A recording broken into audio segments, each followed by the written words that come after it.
ಎಲ್ಲರಿಗೂ ನಮಸ್ಕಾರ ರೀ. ಹೆಂಗದಿರಿ? ನಾನು ಶ್ವೇತಾ. ಜಗತ್ನ್ಯಾಗ ನಡೆದಿರೋ ಸುದ್ದಿನ ನಮ್ಮ ಉತ್ತರ ಕರ್ನಾಟಕ ಭಾಷೆದಾಗ ಹೇಳಲಿಕ್ಕೆ ಬಂದಿನಿ.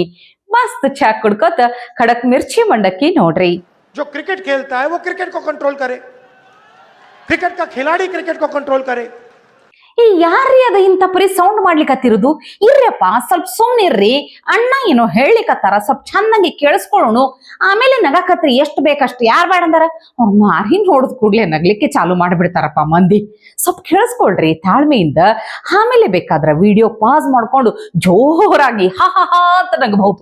Full video ಹಾಕ್ರಪ್ಪ. ಈಗ देश में आजकल बस 50-60 लोग सपना देख सकते हैं। अंबानी के बेटे हो, अदानी के बेटे हो, अमित शाह के बेटे हो, जो सपने देखने देख लो। अमित शाह के बेटे को क्रिकेट बैट पकड़ना नहीं आता।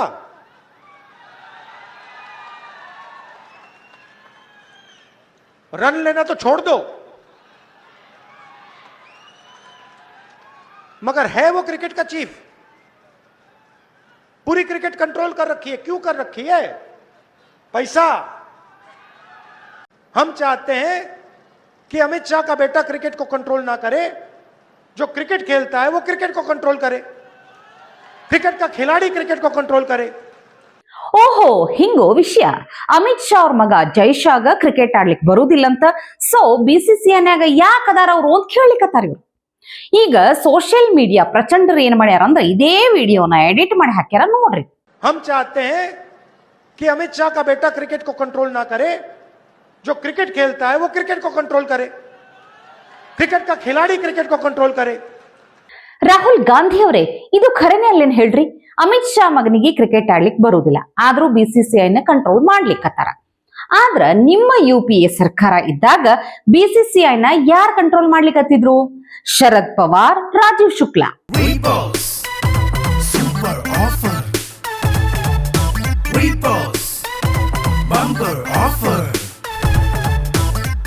ರೀಪೋಸ್ ಮ್ಯಾಟ್ರೆಸ್ ಅನ್ನು ಖರೀದಿಸಿ ಸ್ಮಾರ್ಟ್ ಟಿವಿಯನ್ನು ಉಚಿತವಾಗಿ ಪಡೆಯಿರಿ. ರೀಪೋಸ್ ಮ್ಯಾಟ್ರೆಸ್. ಇವ್ರೇನ್ 1983 ವರ್ಲ್ಡ್ ಕಪ್ನ್ಯಾಗ ಭಾರತ ವಿಶ್ವಕಪ್ ಗೆದ್ದಾಗ ಇವ್ರಿಬ್ರು ಏನ್ ಟೀಮ್ ಇಂಡಿಯಾದ ಓಪನಿಂಗ್ ಬ್ಯಾಟ್ಸ್ಮನ್ ಆಗಿದ್ರ? ಹಂಗ್ ತಿಳ್ಕೊಂಡಿದ್ರಿ ನೀವ? ಅಲ್ಲ, ಅದ್ ಏನಂತ ಈ ಮನುಷ್ಯ ಮಾತಾಡ್ತಾರ ಅಂತೀನಿ. ಈ ನಾಲ್ಗಿಗೂ ಬ್ರೇನ್ಗೂ ಕನೆಕ್ಷನ್ನೇ ಇರುವುದಿಲ್ಲ. ಹೆಂಗ್ ಕಟ್ ಆಗೈತ ಏನ್ ಚೆಕ್ ಮಾಡಿಸ್ಬೇಕು ಸ್ವಲ್ಪ. ಈಗ ರಾಹುಲ್ ಗಾಂಧಿ ಅವರೇ, ನಂದು ಒಂದು ಡೌಟ್ ಐತಪ್ಪ, ಕೇಳಲೇನು? ನೀವು ತಪ್ಪು ತಿಳ್ಕೊಬ್ಯಾಡ್ರಿ. ಮತ್ತ ನೀವು ಹಂಗಾದ್ರ ಈಗ ರಾಜೀವ್ ಗಾಂಧಿ ಅವರ ಮಗ ಅನ್ನೋದು ಒಂದೇ ಒಂದು ಕಾರಣಕ್ಕ ಕಾಂಗ್ರೆಸ್ ಅನ್ನ ಕಂಟ್ರೋಲ್ ಮಾಡ್ಲಿಕ್ಕತ್ತಿರುವುದಾ? ಹಂಗಾದ್ರ ನಿಮ್ಮಪ್ಪ ರಾಜೀವ್ ಗಾಂಧಿ ಅವರು ಏಕೈಕ ಸಾಧನೆ ಏನಂದ್ರ ಇಂದಿರಾ ಗಾಂಧಿ ಅವರ ಮಗನಾಗಿರುವುದಾ?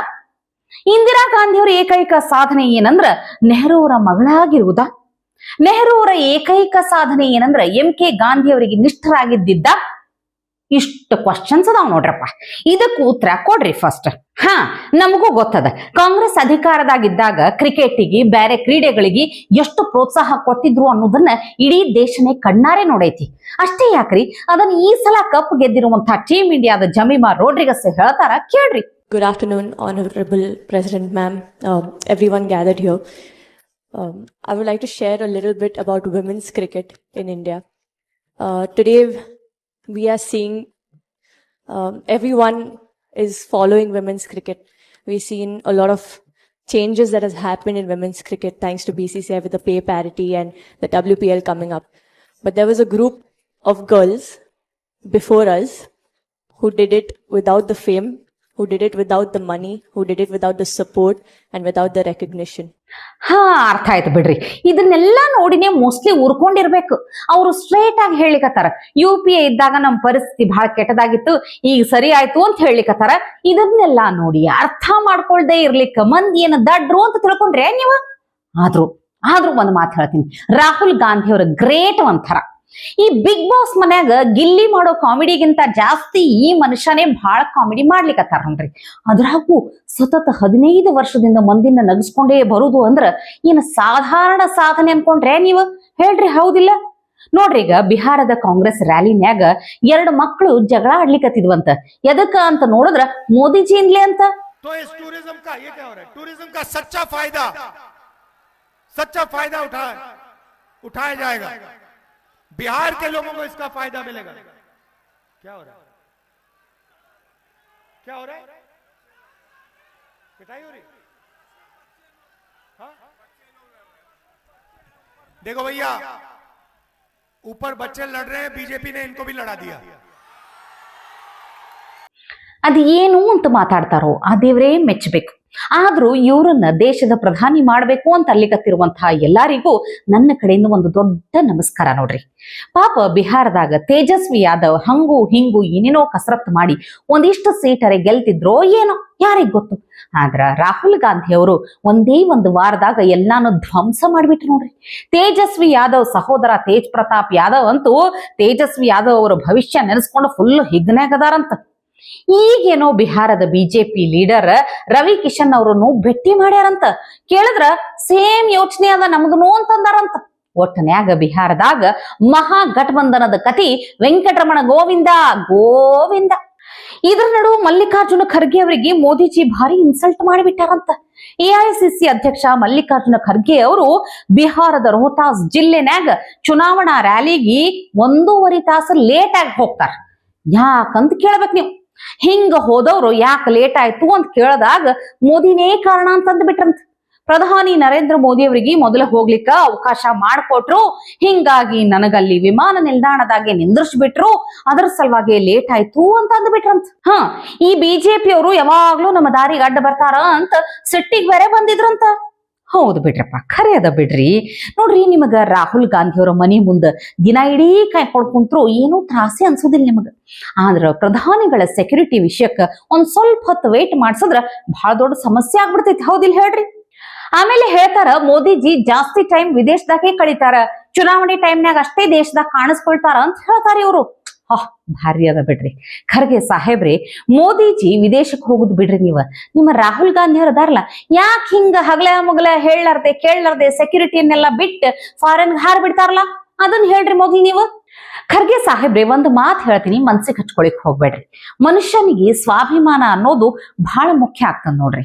ಈಗ ನೋಡ್ರಿ, ಎಕ್ಸಾಂಪಲ್, ಹಿಮಂತ್ ಬಿಸ್ವಾ ಶರ್ಮಾ ಅವರಿಗೆ ಅವಮಾನ ಮಾಡಿದ್ದಕ್ಕೆ ಇವತ್ತು ಸಿಡ್ದದ್ದು ಬಂದು ಅಸ್ಸಾಮಿನ ಮುಖ್ಯಮಂತ್ರಿ ಆಗ್ಯಾರ. ನಿಮಗೇನೋ ಅದ್ ಏನಾರ ಇತ್ತು ಅಂತಂದ್ರ ರಾಜ್ಯದ ಮುಖ್ಯಮಂತ್ರಿ ಆಗ್ತಿದ್ರೇನು ಇಷ್ಟೊತ್ತಿಗೆ. ಬಿಸ್ವಾ ಶರ್ಮಾ ಅಂತ ಅಂದ ಕೂಡಲೇ ನೆನಪಾಯ್ತು ನೋಡ್ರಪ್ಪ. ಹಿಮಂತ್ ಬಿಸ್ವಾ ಶರ್ಮಾ ಅವರು ಒಂದು ಖಡಕ್ ಆವಾಜ್ ಹಾಕ್ಯಾರ, ಕೇಳ್ರಿ. जब देश में हिंदू एक होते हैं ना, तब ना उनका बाप कुछ कर सकता है, ना उनका बेटा कुछ कर सकता है. ಇಡೀ ದೇಶದ ಹಿಂದೂಗಳು ಒಂದಾದ್ರ ಯಾರ ಬಂದ್ರು ಏನೂ ಮಾಡ್ಕೊಳಿಕ್ಕಾಗುದಿಲ್ಲ. ಕರೆಕ್ಟೇ ಹೇಳ್ಯಾರ ಬಿಡ್ರಿ. ಅದಕ್ಕೆ ಒಂದಾಗ್ಲಿಕ್ ನೀವು ಬಿಡ್ಲಾರ್ದೆ ಒಂದಿಷ್ಟು ಮಂದಿ ಈ ಸೇನೆದಾಗನು ಜಾತಿ ಹುಡುಕ್ಲಿಕ್ಕತ್ತಿರುದು. ಇನ್ನ ಕಡಿದಾಗಿ ಒಂದು ಸುದ್ದಿ, ಧರ್ಮಸ್ಥಳ ವಿಷಯಕ್ಕೆ ಸಂಬಂಧಪಟ್ಟಂಗ ಮಹಿಳಾ ಆಯೋಗದ ಅಧ್ಯಕ್ಷೆ ಮತ್ತೇನೋ ಮಾತಾಡಿ ನಮ್ಮ ಪಬ್ಲಿಕ್ ಟಿವಿ ರಂಗಣ್ಣ ಸರ್ ಕೈಯಾಗ ಸಿಕ್ಕಾಕೊಂಡ್ ಬಿಟ್ಟಾರಂತ ನೋಡ್ರಪ್ಪ. ಯಾಕೆ ರಾಜ್ಯದಲ್ಲಿ ನೀವು ಧರ್ಮಸ್ಥಳದ ಲೆಫ್ಟಿಸ್ಟ್ಗಳ ಮಹಿಳಾ ಆಯೋಗದ ಅಧ್ಯಕ್ಷನ ಏನ್ ನೀವು? ಧರ್ಮಸ್ಥಳದಲ್ಲಿ ನೂರಾರು ಶವಗಳ ಹೂತಿಟ್ಟ ಪ್ರಕರಣಕ್ಕೆ ಸಂಬಂಧಪಟ್ಟ ಹಾಗೆ ಮಹಿಳಾ ಆಯೋಗ ಮತ್ತೆ ಎಂಟ್ರಿ ಕೊಟ್ಟಿದ್ದು ಮಹಿಳೆಯರಿಗೆ ಸಂಬಂಧಿಸಿದಂತೆ ಪ್ರಕರಣಗಳ ಸಮಗ್ರ ತನಿಖೆ ಮಾಡೋದಕ್ಕೆ ಎಸ್ಐಟಿ ರಚನೆ ಮಾಡಿ ಅಂತ ಪತ್ರದಲ್ಲಿ ಉಲ್ಲೇಖ ಮಾಡಿದ್ದಾರೆ. ವ್ಯಕ್ತಿ ಹೇಳಿಕೆಯನ್ನ ಆಧರಿಸಿ ಮಾತ್ರ ಇಲ್ಲಿವರೆಗೂ ತನಿಖೆ ಆಗ್ತಿರೋ madam, either you are a leftist member are you are part of a leftist tool. ಮಹಿಳಾ ಆಯೋಗ ಎಡಪಕ್ಷಗಳು ಮಂಡನೆ ಮಾಡ್ತಿದ್ದಂತ ಅಥವಾ ಪಿತೂರಿಗಾರರ ಭಾಗವಾಗಿ ಕೆಲಸ ಮಾಡಕ್ಕಲ್ಲ ನಿಮ್ಗೆ ಯೋಗ್ಯತೆ ಇಲ್ಲದೆ ಇದ್ರೆ. ಯಾಕೆ ಅವನು ಯಾವನೋ ಬುರ್ಡೆ ದಾಸ ಹೇಳಿದ್ದನ್ನ ಈಗ SIT ಧರ್ಮಸ್ಥಳದಲ್ಲಿ ಮಾತ್ರ ಮಾಡಬೇಕು? ರಾಜ್ಯದಲ್ಲೆಲ್ಲ ಮಿಸ್ ಆಗಿರೋ ಹೆಣ್ಣು ಮಕ್ಕಳದನ್ನ ಮಾಡುವಂತ ಯಾಕೆ ಕೇಳಲಿಲ್ಲ ಈ ಘನತೆ ವೆತ್ತ ಅಧ್ಯಕ್ಷೆ? ಯಾಕೆ ಅಲ್ಲೆಲ್ಲ ಸತ್ತಿರೋರು ಹೆಣ್ಣು ಮಕ್ಕಳಲ್ವಾ? Why do you show your ಇದನ್ನ? If you are a leftist, go and join them. ಮಹಿಳೆಯರ ಹೆಸರಿನಲ್ಲಿ ದಗಾಕೋರ್ತನ ಮಾಡಬೇಡಿ. ಅದ್ಯಾಕೆ ಅದೊಂದ್ ಕಡೆ ಕಾಗದ? ಇನ್ನೂ ಅದ್ರ ವರದಿನೇ ಬಂದಿಲ್ಲ. ಅಲ್ಲಿ ಅಸ್ಥಿಪಂಜರ ಸಿಕ್ಕಿದೆ. ಯಾವುದೇ ಪೊಲೀಸ್ ಸ್ಟೇಷನ್ ವ್ಯಾಪ್ತಿಗೆ ಹೋದ್ರು ಇವತ್ತು ಯಾವುದೇ ತೆಗೆದ್ರು ಅಸ್ಥಿಪಂಜರ ಸಿಕ್ಕತ್ತೆ. ಅದನ್ನ ಲೋಕಲ್ ಪೊಲೀಸ್ ಸ್ಟೇಷನ್ಸ್ ಮಾಡಬೇಕು ಅಥವಾ ಡಿಸ್ಟ್ರಿಕ್ಟ್ ಪೊಲೀಸ್ ಮಾಡಬೇಕು. SIT ಯಾಕೆ ಅಲ್ಲಿಗೆ ಮಾತ್ರ? ಯಾಕೆ ರಾಜ್ಯದಲ್ಲಿ ನೀವು ಧರ್ಮಸ್ಥಳದ ಲೆಫ್ಟಿಸ್ಟ್ಗಳ ಮಹಿಳಾ ಆಯೋಗದ ಅಧ್ಯಕ್ಷನ ಏನ್ ನೀವು? You seems to be part of the ಪಿತೂರಿಗಾರರ ತರ ಕಾಣಿಸ್ಬಾರ್ದು. ವಿಶೇಷ ಆಸಕ್ತಿಗಳು ಕಾಣಿಸ್ಬಾರ್ದು. ಯು ಸ್ಟಾರ್ಟೆಡ್ SIT ಲೆಟರ್ನ. ಇನ್ಫ್ಯಾಕ್ಟ್ ಯು ಶುಡ್ ಬಿ, ನನ್ನ ಪ್ರಕಾರ ನಿಮ್ಮನ್ನು SIT ಕರಿಬೇಕಾಗಿತ್ತು. ಇದಕ್ಕೆ ನೀವು ಕಾಗದ ಬರ್ದಿದ್ರಿ SIT ಮಾಡಬೇಕು ಅಂತ. ಯಾವ ಆಧಾರದ ಮೇಲೆ ಬರ್ತಿದ್ರಿ ನೀವು ಕಾಗದನ SIT ಮಾಡಬೇಕು ಅಂತ ಧರ್ಮಸ್ಥಳದಲ್ಲಿ? ಆ ಬುರುಡೆಗಳು ಮಾಡಿದಾಗ ಯಾವ ಥರ ಒಂದಿನ ಹೇಳಿಕೆ ಕೊಟ್ರೇನ್ರಿ? ನನಗೆ ಗೊತ್ತಾಗ್ಲಿಲ್ಲ ನಾನು ಕಾಗದ ಬರದೆ ಅಂತ. ಈಗ ಮಾತಾಡ್ತಿದ್ದೀರಲ್ಲ ಭಾಳ ದೊಡ್ಡವ್ರ ಥರ. ಅಧ್ಯಕ್ಷೆ ಆಗ್ಬಿಟ್ಟೆ ಅಂತ ತಕ್ಷಣ you don't have unlimited powers. ಬರೀ ಧರ್ಮಸ್ಥಳದಂತೆ. ಏನ್ ಬೇರೆ ಕಡೆಲೆಲ್ಲ ಕತೆ ಕಾಯ್ತಾ ಇದಾರ ಜನಾಂಗರೇ? ಇದಕ್ಕೆ ನೋ ಕಮೆಂಟ್ಸ್. ಅವರೇ ಎಲ್ಲ ಹೇಳಿರ್ಬೇಕಾದ್ರ ನಾ ಇನ್ನೇನ್ ಹೇಳಲಿಕ್ಕೆ ಹೋಗ್ಲಿ ಹೇಳ್ರಿ. ಇವತ್ತಿಗೆ ಸುದ್ದಿ ಸಾಕಲ್ಲ, ನಾಳೆ ಇಂಥವೇ ಮತ್ತೊಂದಷ್ಟು ಸುದ್ದಿ ತರ್ತೀನಿ. ಚಾ ಇಟ್ಕೊಂಡು ಮಿರ್ಚಿ ಮಂಡಕ್ಕಿ ನೋಡ್ಲಿಕ್ಕೆ ಕಾಯ್ಕೊಂಡಿರ್ರಿ. Super offer, bumper offer. Repose mattress ಅನ್ನು ಖರೀದಿಸಿ ಸ್ಮಾರ್ಟ್ ಟಿವಿಯನ್ನು ಉಚಿತವಾಗಿ ಪಡೆಯಿರಿ. ರೀಪೋಸ್ ಮ್ಯಾಟ್ರೆಸ್. ಟಿವಿ ವಿಕ್ರಮ, ದೇಶ ನಿಮ್ಮ ಕೈಯಲ್ಲಿ. ಈ ಕಾರ್ಯಕ್ರಮ ನಿಮಗೆ ಇಷ್ಟ ಆಗಿದ್ದಲ್ಲಿ ಲೈಕ್, ಶೇರ್ ಹಾಗೂ ಕಮೆಂಟ್ ಮಾಡಿ. ಟಿವಿ ವಿಕ್ರಮದ ಕಾರ್ಯಕ್ರಮಗಳನ್ನು ನಿರಂತರವಾಗಿ ವೀಕ್ಷಿಸಲು ಸಬ್ಸ್ಕ್ರೈಬ್ ಮಾಡಿ, ಬೆಲ್ ಐಕನ್ ಒತ್ತಿ.